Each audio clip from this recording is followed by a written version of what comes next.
every individual would like to have in their portfolios, and especially every household has an emotional connect to real estate as an asset. So one biggest challenge in real estate as an asset class is you need to have a very high capital requirement. One, two, the liquidity is an issue. It is always illiquid. And the third is the documentations are always challenging and cumbersome. So in order to have an alternative, someone who would like to have an exposure in real estate, but at the same time cannot have so much of money to be deployed into it, REITs is one very good opportunity where you can still be an investor in real estate and you need not have to invest so much into it. Like for an example, we all can be together owner of this property. For an example, this is a commercial property and we all come together and become an owner of this property by having a small investment. It can be a retail investment. It can be 10,000 or 20,000 or whatever it is. REITs as an asset class helps you to get into investments into commercial assets by way of investing in small monies. So it can be an official building, it can be a shopping mall, it can be a business park or warehouse, whatever it is. Similarly, INVITs. In INVITs, instead of owning buildings, you own infrastructure people use every day. It can be toll roads, it can be power transmission lines, gas pipelines, renewable assets, and telecom towers, whatever it is. Every time when people use these assets, they generate predictable cash flows. And these cash flows are shared with the investors. That's how INVITs work. Now we have two experts from fixed income. Both of them are authorities in fixed income. And hence we thought we will have a discussion on INVITs and REITs and how it's a useful asset for investors. I think I can speak that Sriram is an expert across all asset classes. We know But uh, we learned from him fixed income. yeah, But unfortunately, we could only pick up to what we have. yeah, right from fixed income to venture capital, I think. Lokesh reflect my age more than anything. So I'll start with Sheda. Why are REITs and INVITs important in Indian cap market today? You have two different asset classes that we are very familiar. One is fixed income, the other one is equity. Between these two spectrum on both sides, 180 degrees, there are a lot of other asset classes that can be today, which has characteristics which blend both these. Real estate is one asset class, as you say. Every household in India is very, very familiar. But commercial real estate, not so much. Very few people get to own. It's very frictional to own. It's very large in size. Specific properties always have their own challenges. Collective ownership of a portfolio of properties gives a lot more cash flow. So that blends a fixed income characteristic also gives you inflation indexed properties because rentals always keep pace with inflation. To some extent, it brings the benefit of equity ownership because it gives you an inflation hedge. It also blends fixed income characteristics to some extent because it gives you predictable returns. That gives an advantage of why a real estate is an asset class. It means it can be a good alternative to fixed deposits for retail investors. Certainly, yes. I wouldn't say it replaces fixed deposit. It is one more asset class that blends these two. Fixed deposit has a very defined time period, right? You put money in, it's very highly deterministic. Yes. This is not as precisely deterministic, but it definitely gives you. For instance, most of us invest money between, let's say, as you always say, it's a good asset class or investment between 3 to 5 years. Yeah. You don't precisely say it's 3 years and 23 days. Yeah. If an investor has that dispensation to say, look, I can be slightly elective about an investment, these asset classes are great asset classes. I'll take this question with you. So, what kind of investors should consider these instruments? So there are REIT and INVIT has a place in everybody's portfolio. From a various perspectives. Anybody who is wishing to have a stable cash flow returns in his particular portfolio, he would want to have it. See, when I look at how to construct a portfolio, right? Maybe I would like to use the analogy maybe of a cricket team, right? you would want to have a player like a Suryavanshi who can, hit those big sixes in a T20 match. That's your equities in a certain fashion. You would also want to have a player like, say, a Virat Kohli who can do well in all formats of the game. Yeah, that's your mutual fund, a diversified player who can basically toggle around through various ends of the allocation spectrum. Maybe your Rahul Dravids are the REITs and INVITs, right? Pretty stable, pretty this can always contribute when the market is not doing well. Also, they will not like a Suryavanshi get out on a duck, but they will be able to manage the stability of returns in your portfolio. So anybody who wants to have that stability to portfolio returns should look at REITs and INVITs. In that case, what is driving investors' interest in these products? I think we have seen a combination of two things. You know, I think negative equity returns because of the volatility that has actually put into highlight the benefits of having these in your portfolio. As you have already mentioned, and as Sriram has already mentioned, now the retail investor has an opportunity to participate in the commercial real estate boom or the infrastructure boom that is actually occurring.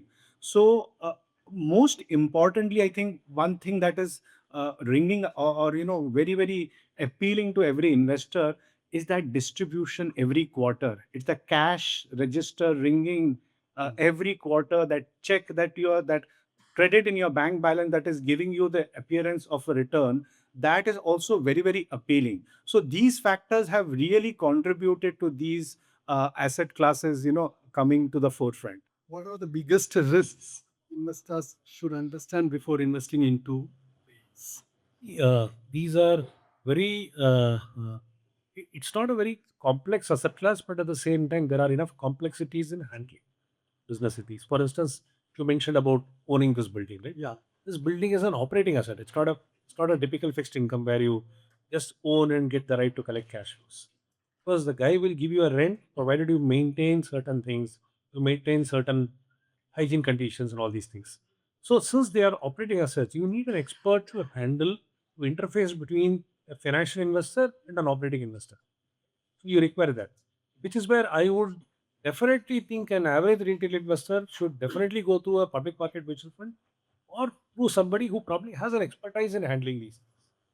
I don't think this is typically a equity or a fixed deposit to kind of say, look, we just build a basket of around 3, 4 assets and we get. I don't think it works. You require a lot more expertise, and most important as resonating that see a lot of interest in these asset classes came in because fixed income is went down, equity markets became very wobbly. If you recall, global REIT assets became a lot more famous in last decade, right? When government security yields came down to almost zero or negative, right? We moved from risk-free return to return-free risk. As returns became lower and lower in fixed income, a lot more money started getting purpose towards rental yielding assets. And Europe picked it up, and then we started seeing a wave of investments in US. And so many of the investors from those geographies moved to India to clear up properties. The good part is now ownership of commercial real estate, operating expertise, right? Investor expertise, all these things have got really institutionalized well.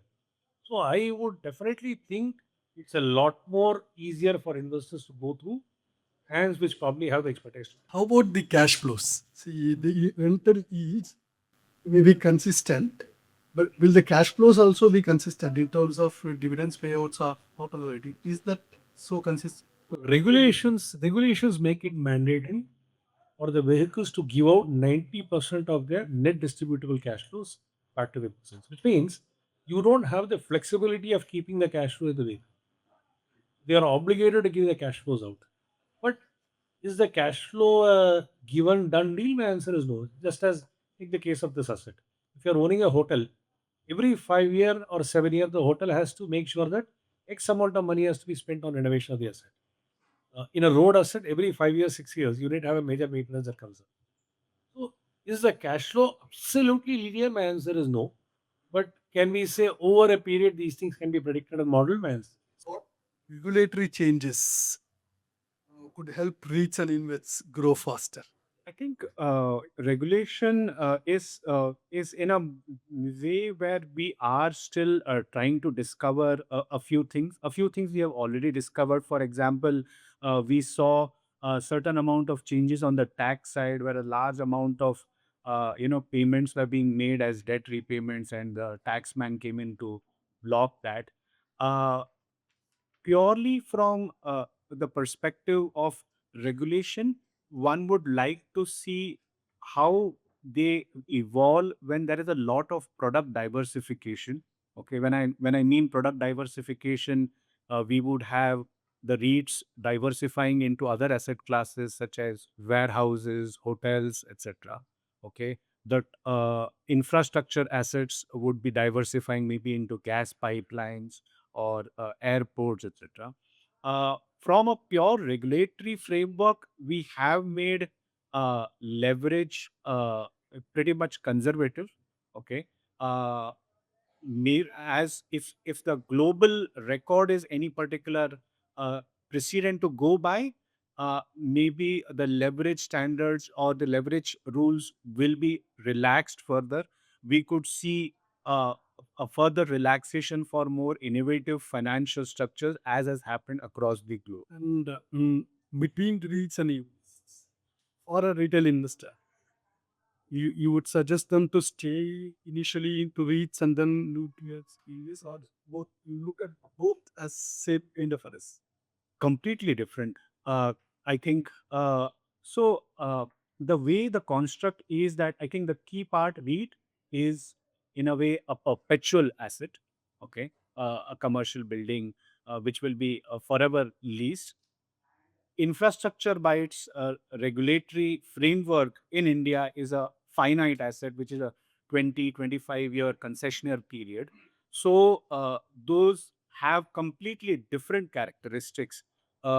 One is based on the level of economic activity. The REITs are based on the level of economic activity. Not that the infrastructure assets are not, but they have a larger amount of utility component to them, annuity component to them, which makes it far more predictable and predictable kind of a cash flow stream to that extent. I think REIT is slightly more tilted towards equity, and infrastructure or toll or infrastructure or INVIT assets are more tilted towards the fixed income aspects. Uh, and that combination is depending upon what kind of risk reward the investor wants to create.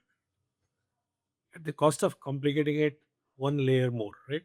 Real estate is all about location, right? Location is the most important thing in real estate. A hotel being in place A versus place B creates a huge shift in economic value. In India, if you look at it, quality of buildings and commercial real estate have been improved. If you look at a building about 20 years back to a building today, it looks a lot more different. And when you go globally and travel, let's assume to a place like Singapore or so, the quality of a 20-year-old building or 30-year-old building looks way too different when compared to quality of construction in India. It's not about construction quality, it's about maintenance quality. So India, to some extent, let's concede it, we cut corners in some of these things. Yes. So structural obsolescence in Indian buildings are slightly a bit one notch higher than what you get to see globally. Locational obsolescence in India is also a factor, primarily because Indian cities are not as matured as, let's say, London or a Manhattan or a Marina Bay Finance Center. Right? So Indian cities are evolving, so that brings in one layer of uh, locational obsolescence. Structure of Indian buildings are an issue, and the last is also design. Every 10 year, 12 year, what is contemporary design is quite so all these things play in shifting value, which is why I would definitely think investors should go through safer hands who probably can handle these things and cut value shift. So real estate as an asset class definitely has definitely a different level of risk, more closer to equity. You can treat REIT as more like a dividend yielding, high dividend yielding equity share, not as a fixed income. What is one misconception people have about REITs and INVITs? REIT and INVIT return is equal to the distribution yield. I think I constantly see this particular aspect with investors. कि this REIT is better because it has 10% or 9% distribution yield. This is better than the other one because the other is 7% distribution yield. So, in evaluating a REIT or INVIT equal to your distribution yield is like judging the future performance of a stock only by the price to earnings ratio and saying that, okay, the cheaper price to earnings ratio stock is going to outperform and the expensive price to earnings ratio stock is going to under. I think that's one of the greatest. I definitely think very well summed up. PPI is what people are always used to knowing in alternates concept, right? Cash flow is just one form of return. There are other forms of return that probably the capital appreciation, the compounds and all that. Unfortunately, investors don't have, not many investors, I wouldn't say investors, not many investors appreciate a slightly more holistic factor to return on a durable basis. So you have to consider this as an equity investment. That time. REIT is more closer to an equity investment. You need to look at it with a 3 to 5 year horizon.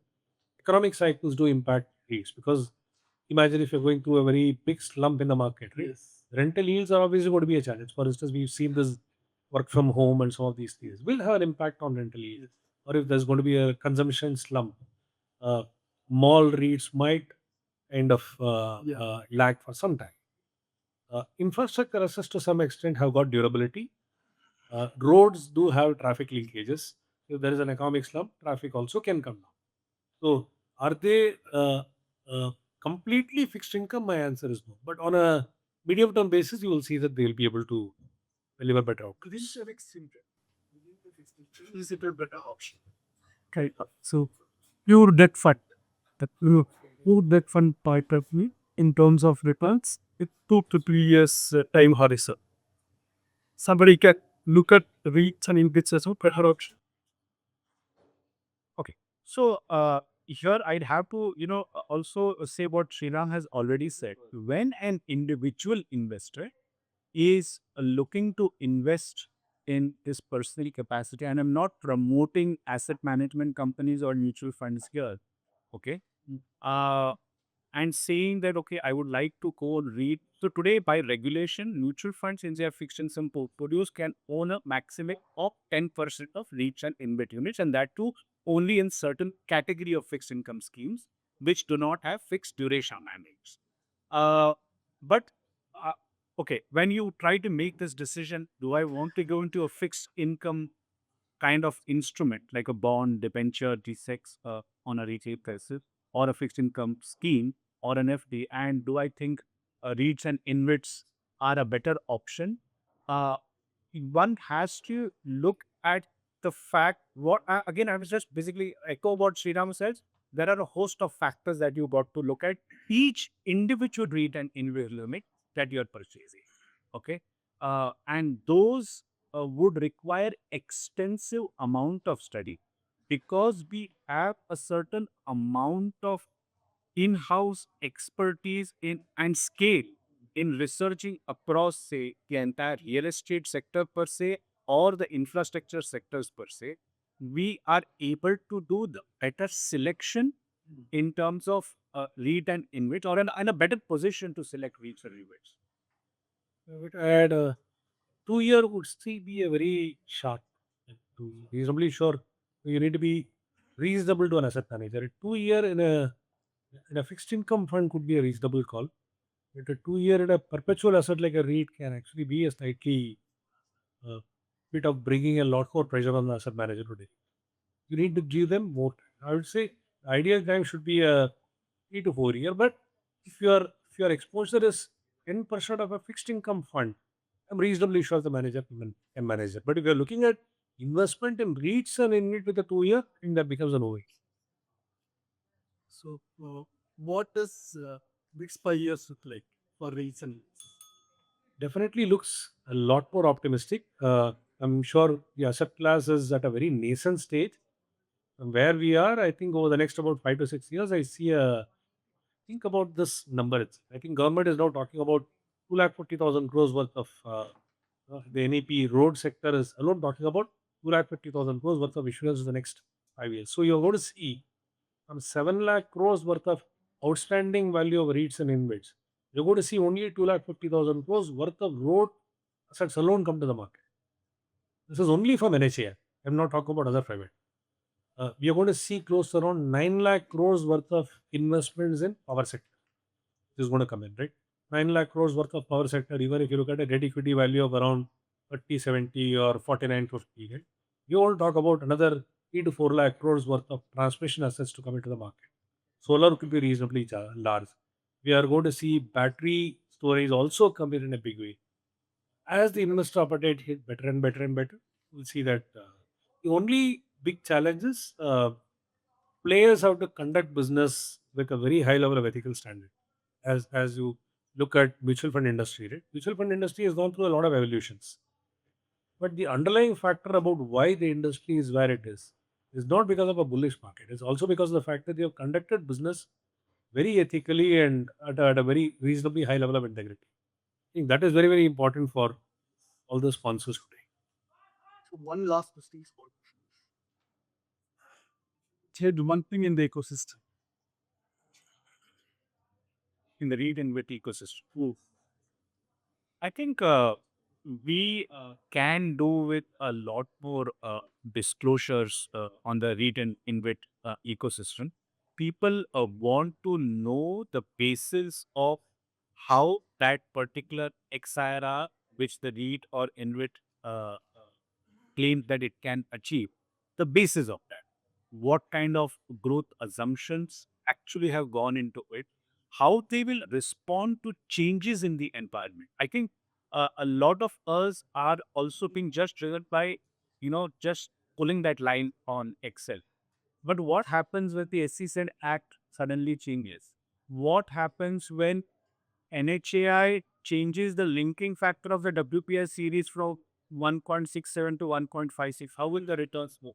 People want to know what will happen because we are actually looking at the stable, narrow band of cash flows. How will the cash flows look at?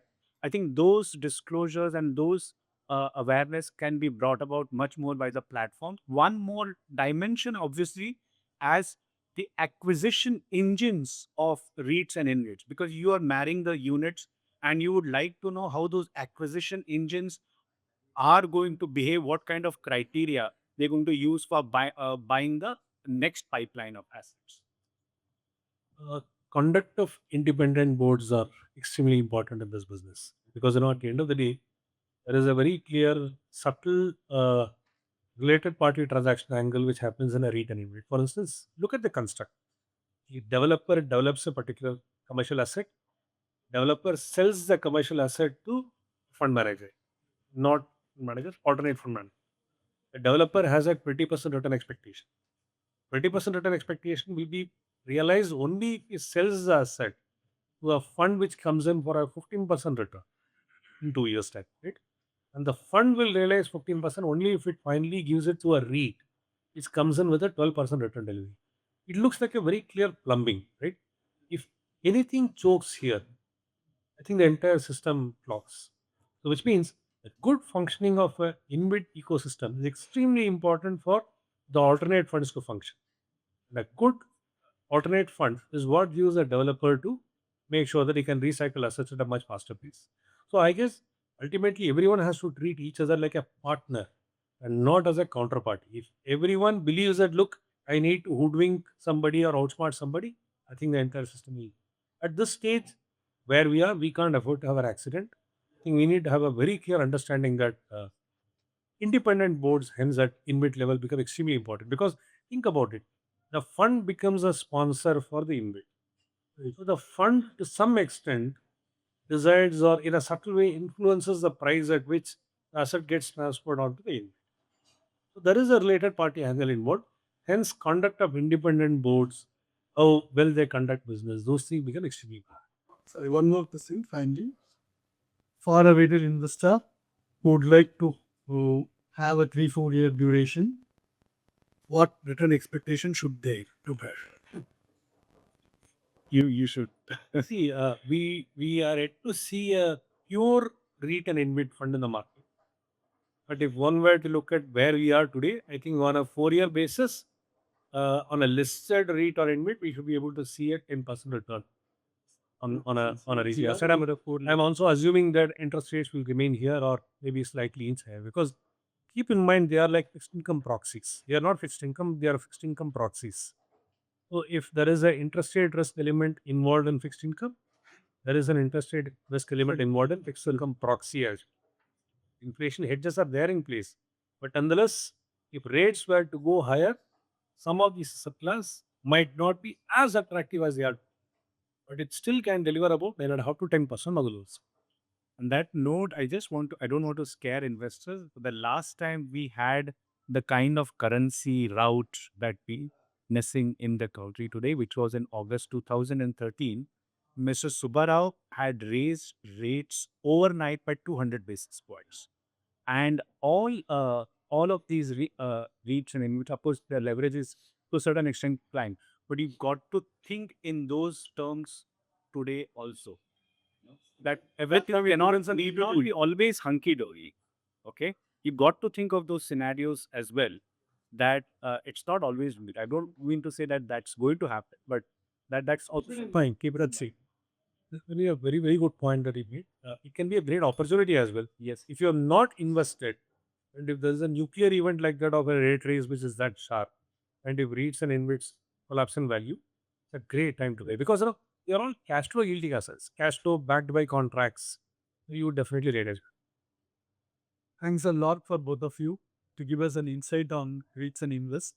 And any questions from the audience? If anybody would like to have any questions? Yeah, please. I question, will the taxation in a INVIT happens the asset is a road asset and it's eroding back to the government, right, at the end of that finite period. Where is the appreciation cost, sir? So there are various kinds of assets. Simply speaking, for a toll road asset, it occurs through volume, which is more of passenger car traffic, right? For let's say any other asset like a HAMS asset, which has got pretty stable cash flows both on the income side and the pretty stable expenses as well.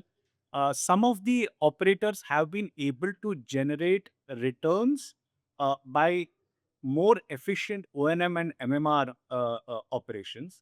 So those are two big sources of cash flow appreciation, capital appreciation for road assets. The appreciation happens is the way the appreciations happen in a fixed income fund. The incremental acquisitions happen in a value accretive way. The NAV to some extent can get an uplift. It's very rare to see NAV go up in an asset which is not adding to asset. So additional fresh assets drop downs are extremely important. And second is, of course, keep in mind they are not fixed income, they are operating assets. So operating assets can have efficiencies by revenue increases as traffic goes up, or by WPA increases, or by operating costs coming. Those are, and of course, another most important thing is to have leverage also, which is a very important tool. He was saying leverage can be a very important tool to add another 200, 300 basis point.